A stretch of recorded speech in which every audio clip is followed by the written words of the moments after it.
have a roll call, please? Columbia, Oxford, Here.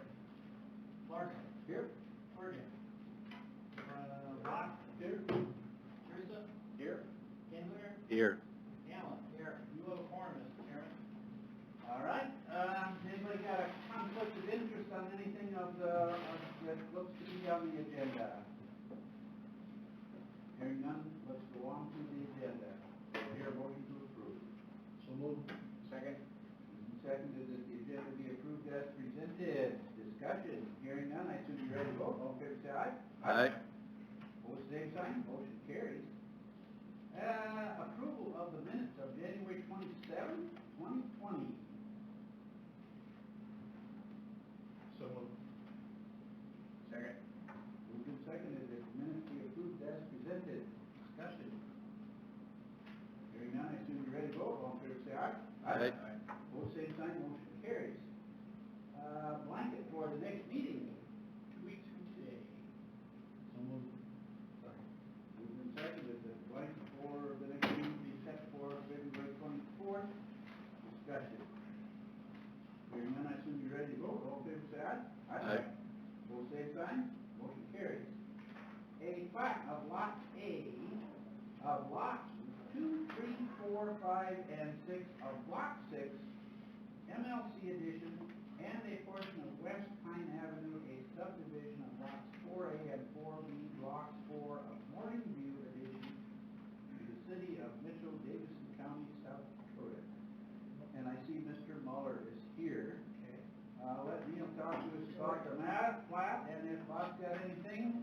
Hey, if you can find on page 5 of your package, you would see that there's a plat, platting, 5 lots out of here. The one that's extremely to the east, you may recall a while back, that was the Butterfield in a house to the right on the corner of Minnesota and Pine. So that's it. And then if you saw the aerial on page 8, you can kind of see it's kind of a triangular. Right now, it's kind of a triangular parcel, and you can kind of see the dotted line that's on the plat. So basically, it's eliminating that, drawing out plat or lot, and then extending Pine Avenue all the way to north. So and it looks like obviously it follows the master plan. There's houses to the north. You can see on that. Did I miss anything? I don't think so. Okay. Looks like it said all in the plan and the way. And you still have some more out there between Pine and the interstate, right, Bob? Right. Anything you want to add? I don't think so. I think we've seen, discussed this previously when we looked at Lot 1 over there on the Yeah. far east side. So anybody got any questions for Mr. Muller or Neil or the engineering division folks? I think there's water and sewer out there or going to be out there pretty quick. There's fire hydrant on the corner there, I believe. There's water and sewer in the street. Okay. So, hearing no objections and hearing no further discussion, we're ready for a motion. I'll make a motion to approve. Second. Moved and seconded that the plat be approved as presented. Discussion on the motion. Hearing none, I assume you're ready to vote. All in favor, say aye. Aye. Both same sign, motion carried. Okay, council will hear Tuesday night. Okay, thank you, Bob. gentlemen. Thanks, Bob. Good luck on that. Looks nice. Thank you. All right, number 8. A plan approval for Leanne Genesee at 1100 North Main Central Business District, remodeling into retail personal services salon. This is the old pawn shop, I believe, isn't it? Right, I don't know, I don't see I don't Leanne see it here. here. Basically, from what I've gathered, is you're not doing anything to the exterior, it's going to stay the same. You're remodeling the interior, which is primarily retail, into a beauty salon. And as you kind of see, somewhat of an open space, basically kind of setting it up for the sinks and so forth. So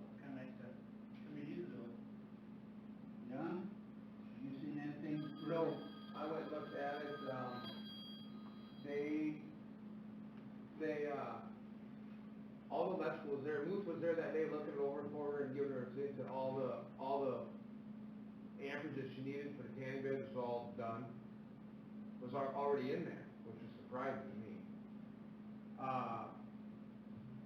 She's gonna put some station in for a hair salon, and that whole other space is gonna be retail space there with, shampoo or whatever they sell. Shampoo, lotions. So her plumbing should be okay? Yep. I was not really pleased with what she sent for a sketch, so I'm hoping you're going to see something better. Oh, yeah, she's gotta get, the other side's wide open, there never was a lot, the old shop, see the link of the old Palace Pawn, or whatever it was, the old pawn shop. I didn't see your logo.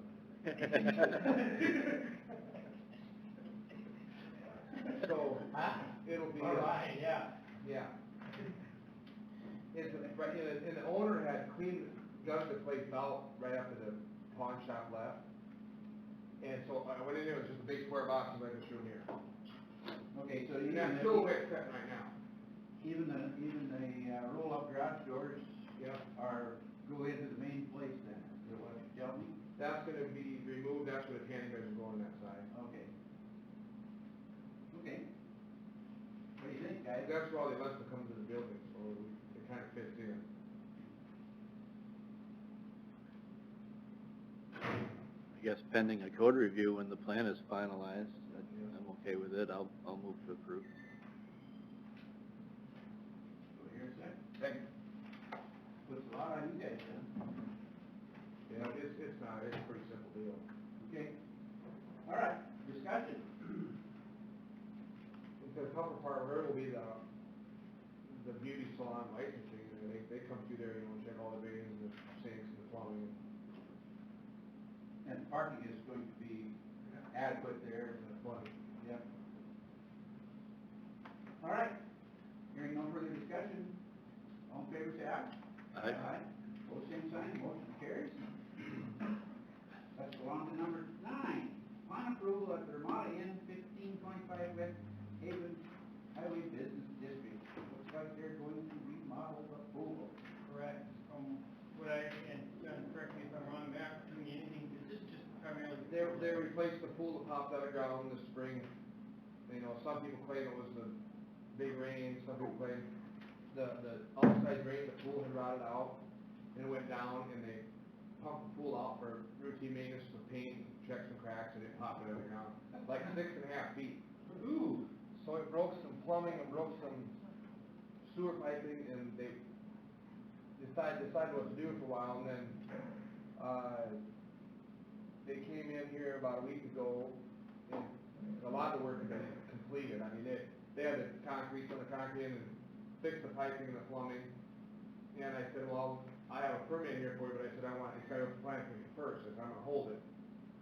And that's where they are now, but the new pools require double check valves, and they can't put a bigger pool back in because of the piping requirements of the state have changed.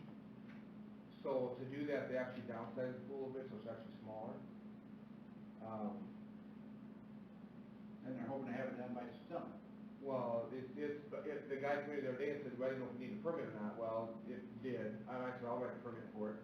You could probably exempt it because it was a replacement and it was smaller. I have that, I guess I'd have that authority, but I said, I'll write you the permit, because then the plumbing and electrical people from the state know to get in there sooner, and not have to try to look at something that's covered up with a photo eye. And there was risk of our potable water and our sewer getting jacked up with some sediment stuff, so I said, you want the people in as soon as you can. Jason, anything for you? And the baby pool would be eliminated, the wading pool. Anything from engineering or legal? I guess I don't have anything as far as the technical aspects of it. What I will touch on briefly is that, as you're aware, the City of Mitchell does have a business improvement district for its hotels here in town. As part of that, one of the provisions of that ordinance does permit the city to withhold permits and licenses if the entity is behind on their bid taxes. Unfortunately, the Ramada is currently about 9 months behind on their bid tax payments and about 4 months behind on their reporting for the bid. up to you guys if that's a route that you want to take, but I will let you know that there is a significant, they're significantly behind on their bid taxes. They're also behind on their water bills as well. So we have not heard from them since they were informed on any of that to work out any kind of a payment plan. So I'm just going to suggest that it's an alternative that this permit be withheld until they're able to either take care of that or at least tell us what's going on and work out some kind of a plan. This goes to city council after this meeting, does it not? This is the last stop. We are the, This is it. Okay. we are the guys that make the decision. Well, as far as the plan now, I don't have a problem with that. No problem with It's plan. just that when you start getting into the league, but that'll be the city council. So, yeah. We can, I'll make a city, motion. wait a minute, let's ask our city council representative here, what do you think we should do, folks? Well, I would, work with the guy and tell him that you're not gonna give us permit until you get the bill paid up in full. Yeah, that's, I mean, That's what there's no difference in me running the business before. That's right. And then plus, otherwise, it'd be nice to see them to get it done, to get the business, and maybe that's what's affecting the business.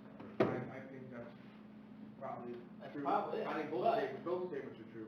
But if you put a block into it that, hey, find a way to pay this off so you can get this permit. Because this permit for the pool is $450. You give them a certificate of occupancy, No. permit, and that's it. I held the permit. It's in my office. And they're gonna fill the whole pool up with 40,000 gallons of water, and we got more money going into it. That pool's probably, it ain't near that much. Well, it's probably 30, because I got 30,000 gallons It ain't, full. it ain't 30 either. I'll let you know also, you know, as far as, I can understand that they might have some financial hardship going on, but the thing you have to understand with the bid tax, that is money that they charge directly to the customer. They collect it, and it's supposed to be passed through directly to the city. So I can't, if they don't have the money for other things, I can understand that, but this is money that should have gone directly from the pockets of the consumer to the city. So where that money went, I can't tell you right now. I can just tell you that we haven't got it. all right, thank you for the information. Now, Mark, you wanted to make a motion of some kind? Thinking now. I'll move this be tabled until they either bring a plan to the city to get caught up on their taxes and utility bills, or until it's paid in full. Do I hear a second? I'll second that. Is there further discussion on the motion? Hearing none, I assume you're ready to go? Let's go roll call. Thurston. Yes. Morrison. Yes. Fox. Yes. Osgood. Yes. Kendall. Yes. Okay. Motion carries. All right, next item, hearing and action on a conditional use permit for Brent Ziegler at 5 East at 6th Avenue. I think if then some of you who have been on this commission for a while will remember, I think we have given this conditional use for this piece of property before. If you would say, this is that large brick house that's on the corner of Burr and Sixth, on the northwest corner, Northeast corner. northeast corner. No. Northwest. Okay, anyway, it's a pending sale, so that's what this is contingent on, this is conditional use permit. What was granted years ago, I think 10 so years ago, was for a bed and breakfast. But unfortunately, one of the parties passed away, and so I don't believe they ever opened up, or if they did, it was very, very shortly that they did that, so, has not been operating for quite some time. Lodging house is what this applicant is requesting, is lodging house, which is commonly known as like an Airbnb, but Airbnb is a franchise type thing. So lodging house, which would be a conditional use permit, and it'd be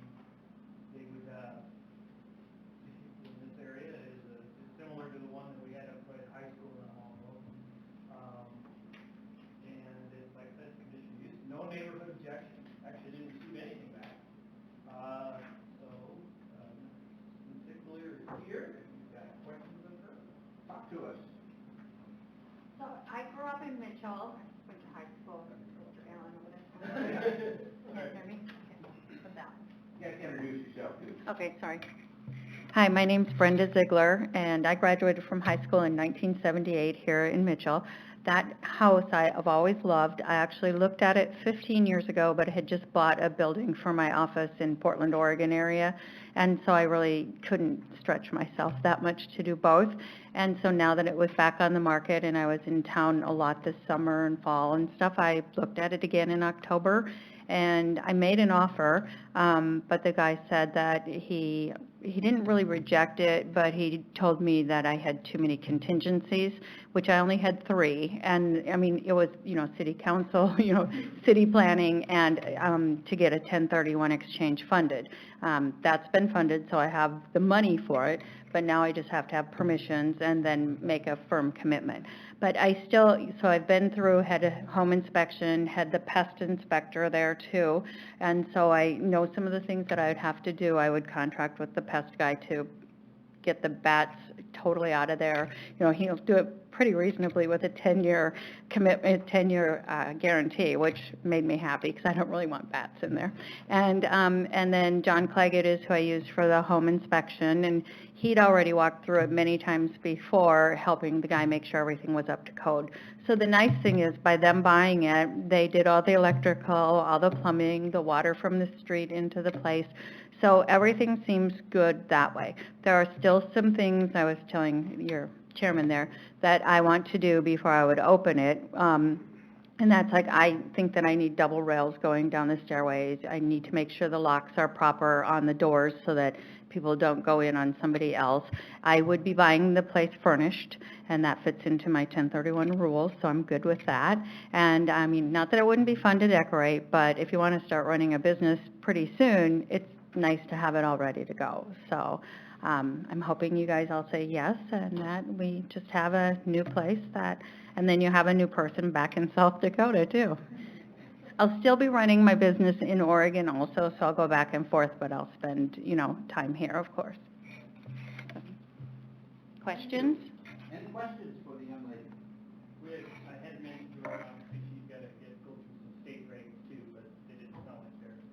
I think they'll be okay. I reread a bunch of them last night because it's a historical site too, so you have to make sure you understand that. And the lodging thing, I read that. That's the one he made me really study, so I restudied it. So it seems like I can do that. Well, I've been in the house and it's incredible. You can't take that right now. It was old Doc Delaney's house years ago. But no, I think it's all good personally. And I think one of the reasons you didn't get anything back, is I think the neighbors are aware of what was proposed a few years ago, and I think all the questions that they had at that time have been ironed out pretty much. And I personally don't think it's going to be an issue. And that's what I told the young lady when she came in and said, "This is what I'm here for." So, any further questions for the young lady? If not, we are ready for motion. I'll Thank make a you. motion to approve. I'll second that. Moved and seconded that the conditional use be approved. City Council, you will hear this Tuesday. Good. And all in favor of the motion, signify by saying aye. Aye.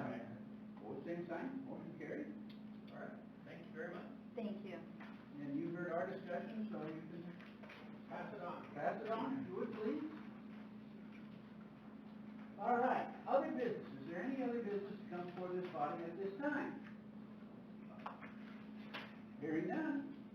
If you need to address the city planning commission on an item that was not on the agenda, excluding personnel items, please come forward to the podium, state your name and your concern. Presentations are limited to 3 minutes, and I've got my 3-minute timer here. Items will be considered, but no action will be taken at this time. If there is no one to come before us, this meeting is adjourned.